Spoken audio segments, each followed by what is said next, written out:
덩 샤오핑 1904년 8월 22일 출생, 1997년 2월 19일 사망. 등소평에 대한 평가는 크게 두 가지 방향으로 분류됩니다. 하나는 중국의 개방개혁을 이끌며 오늘날의 강대 중국을 만들어낸 인물임에도 독재와는 거리가 먼 집단 지도체제를 만들어낸 지도자라는 평가와, 또 다른 하나는 민주화를 요구했던 천안문 앞의 중국 국민들에 대해 피해는 최소화해야 하지만 어느 정도의 피는 반드시 봐라 고 명령하며 1,000명이 넘는 시민들을 죽음으로 몰고 갔던 책임을 회피할 수 없는 지도자라는 평가도 같이 존재합니다. 등소평이 죽으면서 남긴 24자로 된 유훈이 있습니다. 4글자로 된 6가지 항목의 유훈인데요. 그 중에 네 번째가 바로 도광양회, 빛을 감추고 어둠 속에서 힘을 기른다 입니다. 그리고 6번째가 절부당두, 절대로 우두머리가 되지 마라 입니다. 특히 등소평은 앞으로 100년 동안 도광양회를 국가 영도의 지침으로 삼으라는 말을 남겼죠. 하지만 시진핑이 중국 국가주석 3연임 금지 조항을 폐지하는 동시에 등소평이 남긴 집단 지도체제를 부정하고 장기 독재의 길을 열면서 중국을 바라보는 각국은 우려의 시선을 보내고 있습니다. 사실 등소평 이전에 중국 공산당을 장악했던 장기 독재자가 바로 마오쩌둥, 모택동인데요. 이 모택동이 무소불위의 권력을 바탕으로 저질렀던 두 가지 엄청난 사건이 있습니다. 바로 대약진운동과 홍위병으로 상징되는 중국 문화혁명입니다.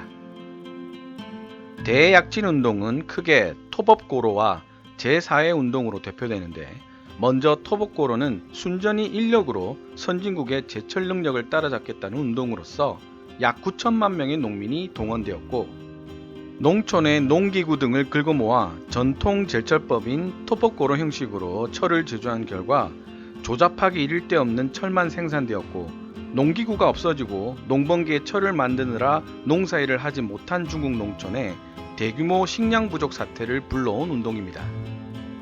제4의 운동은 농촌에 나라를 주워 먹는 참새를 해로운 새라 지정하여 참새를 잡는 운동이었는데, 1958년 한 해 동안 거의 2억 1천만 마리의 참새가 학살당했습니다. 하지만 천적인 참새가 없어진 결과 해충들만 급격하게 번식을 했고, 이 역시도 농촌 사회를 대기근으로 이끌었죠. 학자들은 이 대약진 운동 기간 동안 대한민국 인구수와 맞먹을 정도의 농민들인 최소 3천만 명 이상이 기근으로 사망한 것으로 추정하고 있을 정도고, 최대 5천만 명으로 보는 사람들도 있습니다. 다음 기회가 있을 때 이 중국 대약진 운동에 관한 다큐멘터리로 여러분들과 만나는 기회도 만들어 보도록 하겠습니다.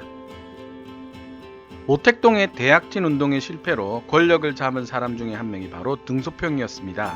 하지만 자신의 권력을 되찾고자 모택동이 일으킨 사건이 있으니 이것이 바로 홍위병으로 대표되는 중국 문화혁명입니다. 원래 중국 문화혁명이 내세운 목표는 낡은 사상, 낡은 문화, 낡은 풍속, 낡은 관습을 타파하여 이상적인 사회주의 문화를 창조하자는 것이었으나, 결과적으로는 중국 문명을 20년 이상 퇴보시킨 역사적인 문화검열 사건이자 전국 단위로 실행된 현대판 붕서갱류가 되어버렸죠. 이 문화혁명의 와중에 등소평도 실각을 했고, 홍위병들에 의해 자봉주의자로 처단 대상이 되면서 장남인 덩푸팡이 추락사고로 하반신 마비가 되는 사건마저 벌어졌습니다. 모택동 사망 이후 다시 권력을 잡게 된 등소평은 이런 대약진 운동의 실패와 문화혁명의 참혹함을 겪으면서 1인 독재의 위험성을 깨닫고 집단 지도체제를 만들게 됩니다. 그리고 24자로 된 유훈을 남기면서 향후 100년간은 국제사회에서 절대 머리를 들지 말라고 경고를 했지만, 시진핑은 이 경고를 무시하면서 제2의 모택동의 길을 걷고 있습니다. 인터넷 신문 아시아타임즈는 Is China's sea falling into the traps that Deng Xiaoping warned of? 중국의 시진핑이 등소평에 경고했던 함정들 속으로 빠져들고 있는가? 라는 제목의 기사를 2018년 5월에 실었습니다. 그리고 이런 말을 덧붙였는데요. 기사 내용은 다음과 같습니다. 하지만 어떻게 시진핑이 등소평이 경고했던 함정으로 걸어 들어가고 있는지에 대한 더 많은 관심이 필요한 때이다. 현대 중국을 설계했던 등소평은 과도한 권력의 집중을 두려워했고 동시에 도전할 세력이 없는 독재 권력은 실수를 불러올 수밖에 없다고 보았다.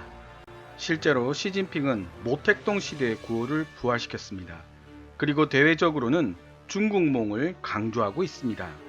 중국몽이란 예전 중화민족의 위대한 부흥을 다시 이루어내겠다는 야심을 뜻하는 말이죠. 시진핑의 이런 태도 변화 이후 중국에는 중화민족이 최고라는 민족주의적 애국주의, 그리고 외국 문물에 대한 배타주의 등이 기승을 부리고 있습니다. 이는 등소평에 빛을 숨기고 어둠 속에서 힘을 기른다는 도강양해와 절대로 우두머리는 되지 않는다는 절부당두를 정면으로 뒤집는 행동이기도 합니다. 시진핑이 종신 국가주석이 되면서 발생하고 있는 부정적인 사례들을 정리해보자면 다음과 같습니다.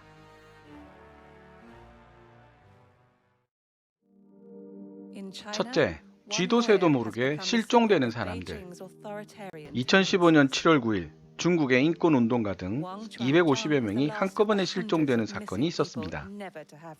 이들은 고문 등에 시달렸다고 전해지고 있으며 일부는 3년이 지난 지금까지도 가족과 연락조차 되지 않고 있습니다.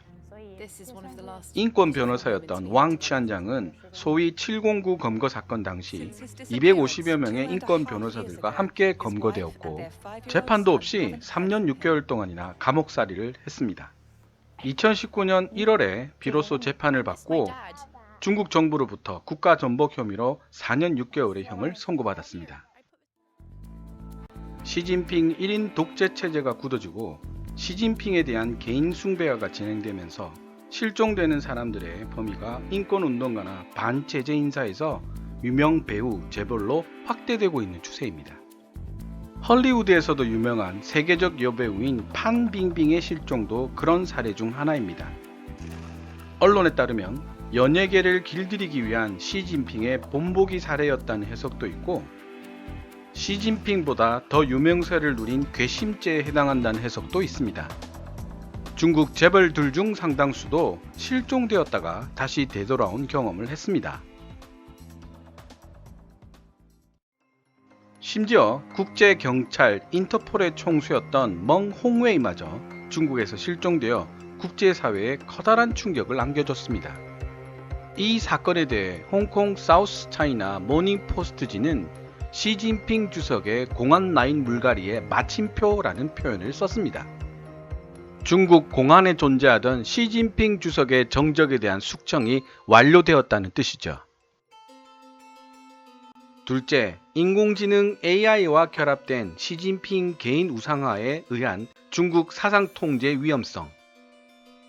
짧은 기간 동안 중국의 IT 시스템은 정말 놀라울 정도로 발전을 했습니다. 하지만 최근 해외 언론들은 이런 발전된 인터넷과 AI가 결합되면 우리가 상상하지도 못한 사상 검열과 국민 통제가 현실화될 것이라는 우려를 내놓고 있습니다. 특히 지난 2019년 1월 24일 열린 다보스 포럼에서 헤지펀드의 전설로 불리는 조지 소로스가 중국은 세계에서 유일한 권위주의 국가이자 가장 부유하면서도 강하고 기술적으로도 진보된 국가 중의 하나라며 인공지능 등을 이용한 시스템이 시진핑 주석을 열린 사회의 가장 위험한 적으로 만들 수 있다고 말하면서 직접 시진핑을 저격하는 모습을 보여주기도 했습니다. 셋째, 위대한 중국의 부흥이라는 중국몽, 군사굴기에 따른 군비 증강과 그에 따른 중국의 제국주의적 행태. 니혼 게이자이 신문의 17일 보도에 따르면 중국을 비롯해 러시아, 동남아시아 등 아시아 주변 국가들의 군비 증강이 눈에 띄게 늘고 있습니다. 이러한 군사비 증가세를 주도하고 있는 것은 세계 제2위의 군사대국으로 부상한 중국이죠. 중국의 군사비는 2008년 1,080억 달러에서 2017년 2,280억 달러로 10년간 2배 이상 늘어났을 뿐 아니라 중국의 군비 증강은 질적, 양적 측면 모두에서 눈에 띈다고 신문은 지적했습니다. 국산 항공모함을 건조하고 차세대 전투기와 미사일을 배치함에 따라 이에 자극을 받은 베트남, 필리핀, 말레이시아 등 동남아 국가들과 일본과 한국도 군비를 함께 증강시키고 있습니다. 한반도는 지정학적 특성상 중국에게 해외 세력에 대한 방어 및 공격에 있어서 반드시 확보해야 되는 중요한 지점입니다.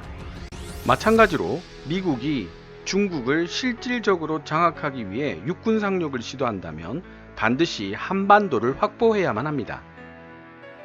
결국 미국이나 중국이나 서로에 대한 우위를 차지하려면 한반도 확보가 중요한 관건이라는 뜻이며, 중국이 북한을 그렇게 싸고 도는 것도 같은 맥락에 있습니다.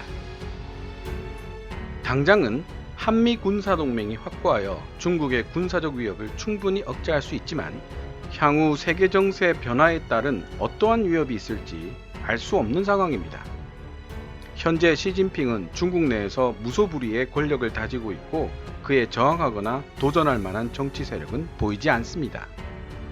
시진핑 이전에 절대 독재자였던 모택동이 야심차게 추진했던 대약진 운동과 문화혁명 실패에 따른 악영향은 중국 내부로 한정되었지만, 훨씬 강대해진 중국을 좌지우지하는 새로운 독재자 시진핑이 추진하는 정책이 혹시라도 오류를 불러일으킨다면 주변국에 미치는 파장과 영향력은 결코 적지 않을 것입니다.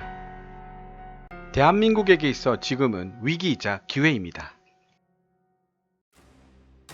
제국주의적인 야망을 드러내고 있는 중국의 내부 동향을 꾸준하게 살피면서 중국의 도발을 저지할 수 있는 힘을 키우는 것은 무엇보다도 중요한 과제가 될 것입니다. 하지만 안타깝게도 현재 우리나라의 국력만으로 중국을 제어하기는커녕 우리 자신을 지키기도 힘든 것이 현실입니다.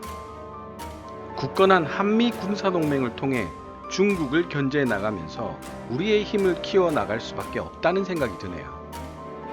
인터넷 군사 전문지 www.globalfirepower.com에 따르면 우리나라의 종합적 군사력 순위는 세계 제7위를 마크하고 있으며, 북한은 종합 군사력 세계 제18위를 마크하고 있습니다. 먼 훗날 통일이 된다면 중국도 통일한국의 힘을 얕볼 수 없게 될 것입니다. 그때까지 굳건한 한미동맹의 틀 위에 자주국방의 힘을 키워나가야 할 것입니다. 지금까지 시청해 주셔서 감사합니다. 케빈 탭스 채널